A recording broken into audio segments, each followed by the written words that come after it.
Ya, pemirsa, Mahkamah Konstitusi menegaskan bahwa Undang-Undang Nomor 11 Tahun 2020 tentang Cipta Kerja cacat formil. Ketua MK Anwar Usman pun memerintahkan pemerintah untuk menangguhkan segala tindakan atau kebijakan yang bersifat strategis dan berdampak luas. Dalam pertimbangannya, MK juga menilai bahwa metode penggabungan atau Omnibus Law dalam Undang-Undang Cipta Kerja tidak jelas apakah metode tersebut merupakan pembuatan undang-undang baru atau melakukan revisi. Oleh karena itu, MK menyatakan Undang-Undang Cipta Kerja inkonstitusional bersyarat selama tidak dilakukan perbaikan dalam jangka waktu 2 tahun setelah putusan dibacakan pada 25 November 2021. MK pun memerintahkan pemerintah untuk menangguhkan segala tindakan atau kebijakan yang bersifat strategis dan berdampak luas serta tidak dibenarkan pula menerbitkan peraturan pelaksanaan baru yang berkaitan dengan Undang-Undang Nomor 11 Tahun 2020 tentang Cipta Kerja.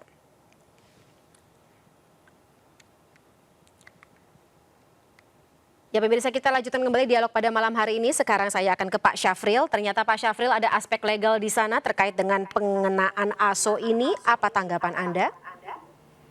Baik, saya tidak begitu memahami soal hukum, soal macam. Memang yang membuat kami ini bingung di industri adalah pertama tadi sudah disampaikan oleh Pak Nikolai bahwa ada undang-undang penyiaran nomor 32 tahun 2002 itu setahu saya masih berlaku dan belum pernah dicabut, yang mengatakan satu frekuensi satu saluran satu siaran ya. Setahu saya ini belum pernah dicabut. Artinya kalau ini masih berlaku sementara undang-undang Cipta Kerja yang mengatakan multiplexing ini atau digital ini satu saluran dengan berbagai siaran. Artinya ini kan sudah bertentangan, itu yang pertama. Yang kedua yang kami memang bertanya-tanya di anggota PSI sendiri itu bertanya mengenai standar ganda yang diberikan oleh Kominfo. Pertama, kalau di dalam undang-undang penyiaran tadi, begitu juga di Permen kalau saya tidak salah 46 ya Pak Nikolai tadi ya, 46 itu menyatakan bahwa ASU itu akan berlaku tanggal 2 November jam 24 tidak menyebutkan daerah manapun. Artinya itu seluruh Indonesia harus berlaku. Sehingga kalau memang ini diberlakukan di Jawa, di Jabodetabek, artinya ini kan kenapa di daerah lain tidak diberlakukan? Ini kan merupakan standar ganda. Sementara kita ketahui bahwa Jabodetabek ini, sebagaimana yang tadi sudah saya sampaikan, hasil data yang kami terima dari konsultan yang dipakai oleh seluruh stasiun televisi, ini bukan hanya konsultan abal-abal, tapi ini dipakai oleh seluruh stasiun televisi. Tidak ada satupun stasiun televisi yang tidak menggunakan Nielsen ya. Itu mengatakan baru 46% masyarakat Jabodetabek yang ready digital. Sehingga ini sangat riskan bagi kami apabila ini jumlah ini masih di bawah 50% sudah dilakukan digital atau dimatikan analog yang di Jabodetabek. Ini yang kami lihat dari sisi undang tadi. Kalau bicara aturan atau undang-undang tadi Pak Nikolai sudah menjelaskan, memang saya sejujurnya memang kalau bicara lebih dalam tentang aturan ini mungkin tidak dalam posisi itu ya, karena tidak menguasai. Tapi yang kami perhatikan adalah tadi Undang-Undang Penyiaran Nomor 32 tahun 2002 yang sampai hari ini belum pernah dicabut. Dan ini bertentangan yang isinya adalah satu saluran satu siaran, sementara saat ini adalah satu saluran berbagai siaran. Yang kedua adalah di dalam Undang-Undang Cipta Kerja tadi maupun di dalam Permen 46 tadi menyebutkan tidak ada menyebutkan hanya Jabodetabek. Inilah yang membuat kami melihatnya standar ganda yang diberlakukan oleh Kominfo. Kenapa hanya diberlakukan pada Jabodetabek? Itu tanggapan saya, Mbak. Oke, tidak berlaku secara luas ya, lagi-lagi hanya diberlakukan di Jabodetabek dan juga itu jumlahnya di bawah 50%. Seperti itu Pak Syafril ya. Pak Usman, Bapak berada di angka yang tidak mendapatkan tersebut, di angka di luar Pak Soleh, mohon maaf. Pak Soleh berada di angka tadi di luar 45 atau 47% yang tadi katakanlah tidak mendapat siaran digital ini. Kalau boleh tahu Pak Soleh sampai dengan saat ini berarti tidak bisa menonton televisi dan katanya akan ke posko ya Pak ya. Tapi kalau misalnya di posko Pak Soleh nanti ditetapkan sebagai orang atau pihak yang tidak bisa mendapatkan tadi set top box secara gratis, bagaimana sikap Anda? Begini Mbak, kalau saya bukan bertentangan dengan kebijakan Kemenko tadi, tapi satu sisi harus melihat sisi sosial ekonomi masyarakat Mbak, terutama saya. Andai pun saya ke posko, memang ternyata saya di handphone tidak terdaftar, ya tentu saya kecewa. Untuk apa saya ke sana kalau memang saya lihat di handphone tadi dengan Pak Camar dari Net TV, ternyata memang saya tidak terdata. Kalau saya nggak mendapatkan, putuslah harapan saya. Apa yang harus saya cari? Jadi gini Mbak, peralatan ini kalau memang tidak menggunakan biaya atau alat, mungkin bisalah cara-cara bagaimana pihak-pihak televisi menganalisis untuk jangan sampai mematikan semua siaran Mbak, gitu. Apalagi kan kita menggunakan alat. Nah, jadi ini maaf Mbak, ini menguntungkan sepihak jadinya. Jadi kami yang dibebani sebagai masyarakat gitu Mbak. Tapi mungkin sedikit Pak Soleh, jika memang harus membeli, menurut Anda harganya masuk akal? Kalau untuk kelas saya Mbak, saya jujur aja, bukan karena lantar kami, memang kami saat ini cukup buat beli beras makan sehari-hari sudah alhamdulillah. Jadi kalau beli ini saya berpikir 2 kali. Begitu Mbak. Baik Pak Soleh. Pak Usman, tanggapan Anda ketika memang ada warga yang menyatakan tidak siap, kemudian juga pemerintah memutuskan secara sepihak, tanggapan dari pemerintah terkait dengan keluhan warga ini? Jadi ini bukan keputusan pemerintah, ya, tetapi adalah perintah undang-undang. Tadi saya sudah dapat ini alamat Pak Soleh, jadi nanti kita akan mendrop set top box kepada Pak Soleh, ya insya Allah dalam waktu dekat Pak Soleh. Jadi ini bukan keputusan pemerintah tetapi perintah undang-undang, seperti saya sampaikan tadi. Dan betul ada keputusan MK, tetapi Presiden mengatakan bahwa sambil kita perbaiki Undang-Undang Cipta Kerja, tetapi Presiden mengatakan tetap jalan. Nah, kami bekerja di bawah perintah Presiden juga. Karena itu bagi kami adalah pelaksanaan ASO tanggal 2 November adalah bentuk kepatuhan kepada undang-undang. Dan selain itu, ini juga adalah kepatuhan yang sifatnya moral. Kenapa saya sampaikan moral? Karena pada tanggal 4 Oktober, ATVSI dan Kominfo melakukan rapat dan menyepakati untuk memundurkan ASO Jabodetabek dari tanggal 5 Oktober semestinya menjadi tanggal 2 November. Pak Safril ada di dalam rapat itu dan kita bersepakat. Ada notulennya, ada rekamannya.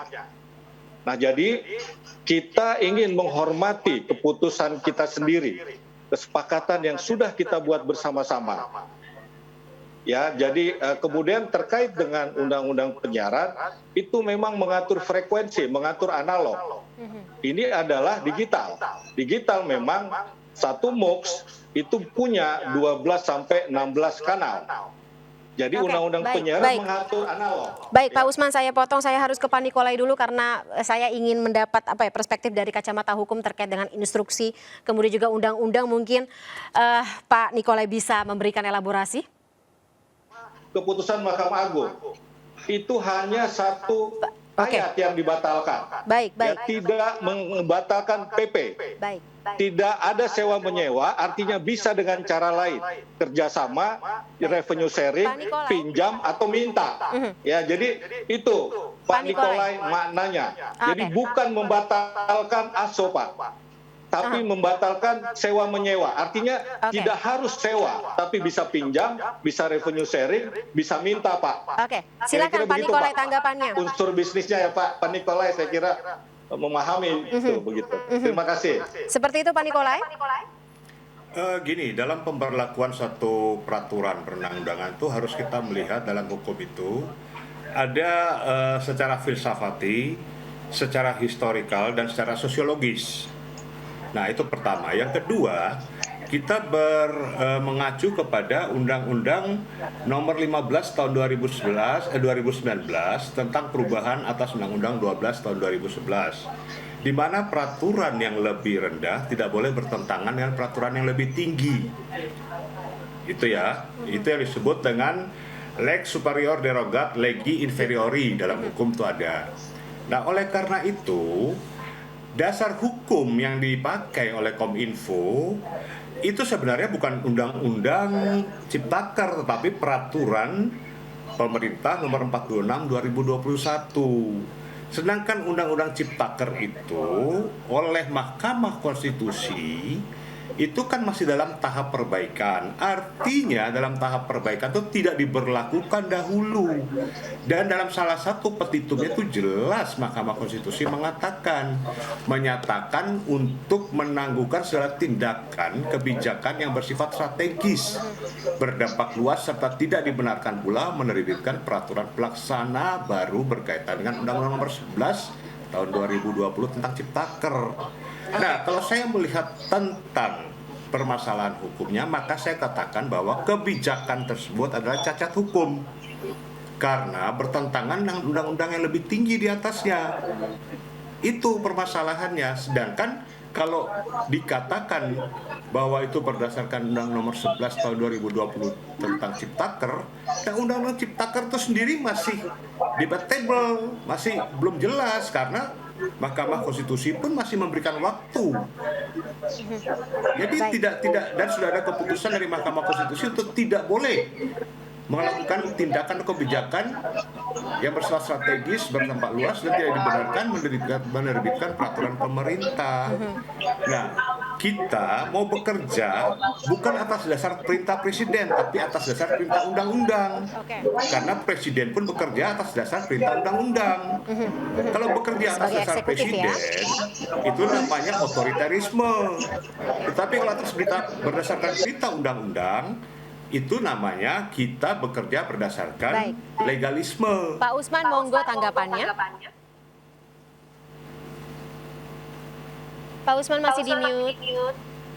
Pak Nikolai, tadi saya katakan nomor 1, kami melaksanakan ASO justru melaksanakan perintah undang-undang Cipta Kerja, Pak. Nomor 2 baru melaksanakan perintah presiden karena presiden mengatakan jalan. Begitu, Pak. Justru tidak melakukan ASO adalah bentuk pelanggaran Undang-Undang Cipta Kerja. Itu menurut kami, Pak. Loh, Undang-Undang Cipta Kerja oleh Mahkamah Konstitusi itu masih di hold, belum diberlakukan. Nah, mau diberlakukan dengan atas dasar apa? Iya kan? Nah, sementara Kominfo atau pemerintah telah menciptakan Peraturan Pemerintah Nomor 46 Tahun 2021. Peraturan pemerintah itu dibuat, Pak, sebelum keputusan MK itu ada, Pak. Jadi sudah ada PP-nya, Pak. Jadi PP itu kan tidak berlaku surut, Pak. Betul. Keputusan MK itu tidak berlaku surut, Pak. Iya kan? Keputusan MK. Iya, artinya itu dibuatnya, PP-nya itu dibuat setelah muncul keputusan MK, Pak. Jadi itu, Pak. Putusan MK itu dibuat tahun 2020, Pak. PP iya, itu memang 2021. Bagaimana? Ya, itu pokoknya sudah lebih duluan putusan MK daripada PP. Iya, PP 2021, tetapi MK 2020. Iya, dan tetapi setelah ada putusan MK, maka tidak boleh melakukan apa-apa setelah putusan MK. Karena tapi Pak, keluar 2020. Kami menganggap bahwa ini adalah bentuk pelaksanaan undang-undang dari Undang-Undang Cipta Kerja, begitu Pak. Ya monggo Bapak berpendapat lain, ya kita memperdebatkan hukum, ya saya kira ada tempatnya lah, begitu Pak. Pak Usman, Pak Nikolai, ini perdebatan yang tampaknya harus diselesaikan di pengadilan yang lebih tinggi ya, karena memang untuk aturan hukum ini tampaknya harus ada yang memutuskan seperti itu. Mungkin Pak Syafril bisa memberikan sedikit gambaran, mungkin langkah televisi selanjutnya akan seperti apa sebagai penutup mungkin, Pak? Sudah ada yang mengatakan akan menggugat. ya menggugat ke pengadilan Nah, secara pidana Pak Usman, perdata. Pak Usman, Dan mohon Pak maaf. Mahfud sudah mengatakan. Pak Usman, bahwa mohon maaf, ya, saya pemerintah cut siap terlebih dahulu. menghadapi. Saya harus minta tanggapan dari Pak Syafril.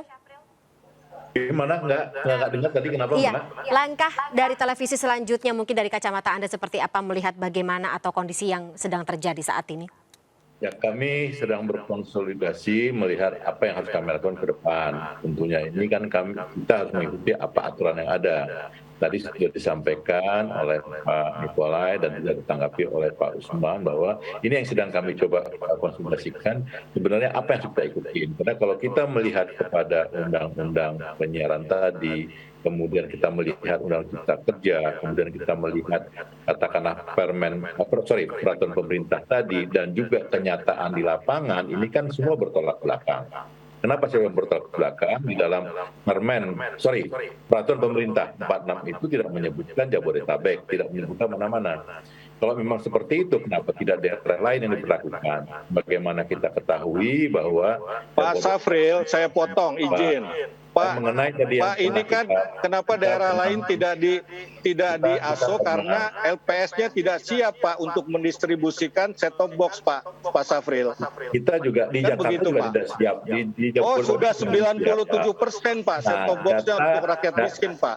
Data Sudah yang kita pegang bukan 97%, set-top box Pak. Kita tidak Loh. melihat set-top box Pak. Kita Kami melihatnya set-top box Pak Syafril. Tapi data Ukuran yang Bapak ada beda. itu Ini ukuran adalah data berdasarkan yang ada aturan itu undang-undang Pak. adalah data dari konsultan Pak.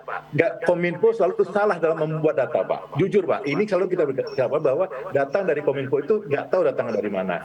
Harusnya data itu dipakai oleh data yang dipakai oleh televisi, yaitu adalah data Nielsen. Ini yang selalu kami sayangkan. Kenapa tidak data Nielsen? Sumber datanya, substansinya berbeda Pak Syafril.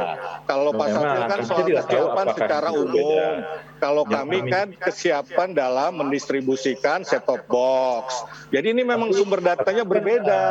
Wilayah Kesiapan Pak Syafril kan secara DKI atau umum. Jabodetabek Gitu. tadi itu kan bukan hanya mulai dari masyarakat rumah tangga miskin Pak Usman. Dan Tapi waktu juga itu dari kan juga kesepakatan masyarakat, kita selama sebulan Pak, kita mempersiapkan masyarakat, termasuk kontribusi dari LPS loh Pak, untuk mempersiapkan masyarakat itu, kesepakatan rapat kita. LPS, Pak, kami sudah benar-benar siap. Kami siap. Buktinya kami siap itu dengan melakukan pengembangan ataupun pembangunan infrastruktur itu siap.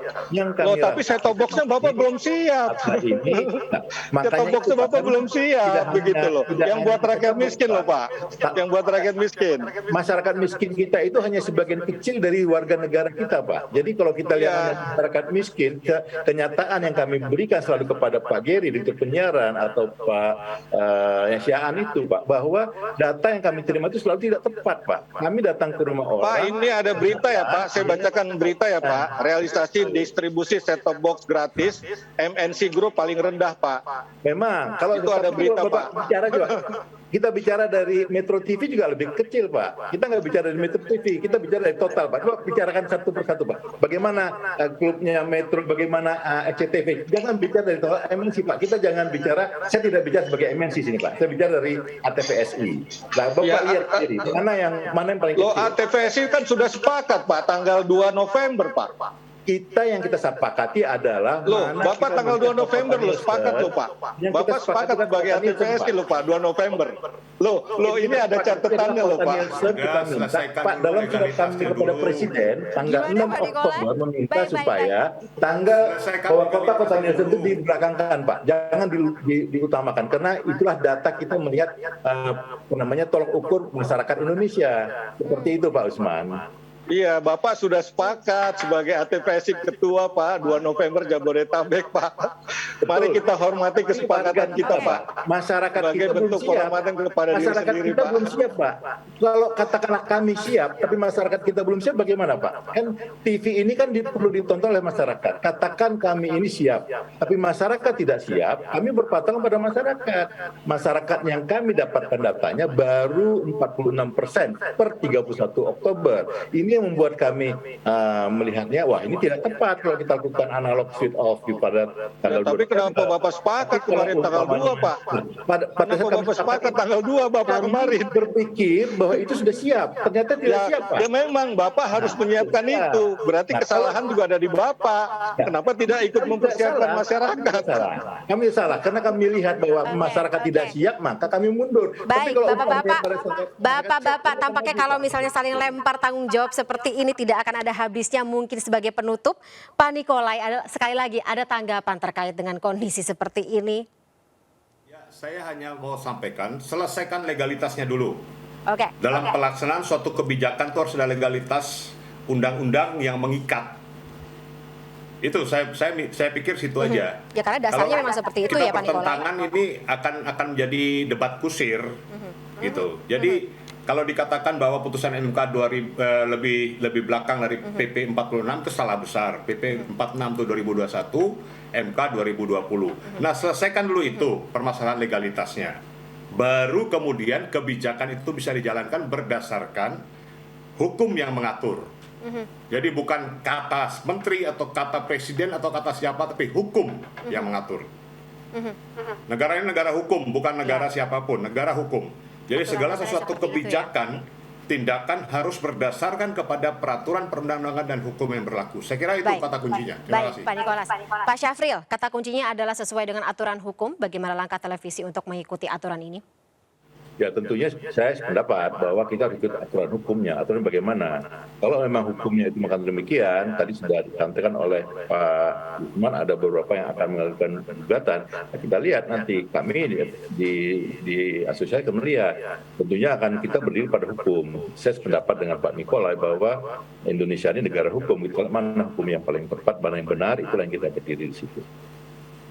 Terima kasih Pak Syafril dan juga sebelumnya juga Pak Usman, Pak Nikolai dan juga Pak Soleh atas waktunya bersama kami di MNC News Prime malam hari ini. Sehat-sehat selalu Bapak-bapak, saya harapkan agar lagi-lagi sesuai dengan aturan hukum yang berlaku, kemudian juga kebijakan yang seharusnya memang memihak masyarakat ini bisa dilancarkan semuanya ke depan sehingga tidak ada yang perlu dirugikan seperti itu. Terima kasih sekali lagi atas waktunya bersama kami di MNC News Prime malam hari ini. Pak Syafril, Pak Usman, Pak Nikolai dan juga Pak Soleh, terima kasih dan juga sampai jumpa.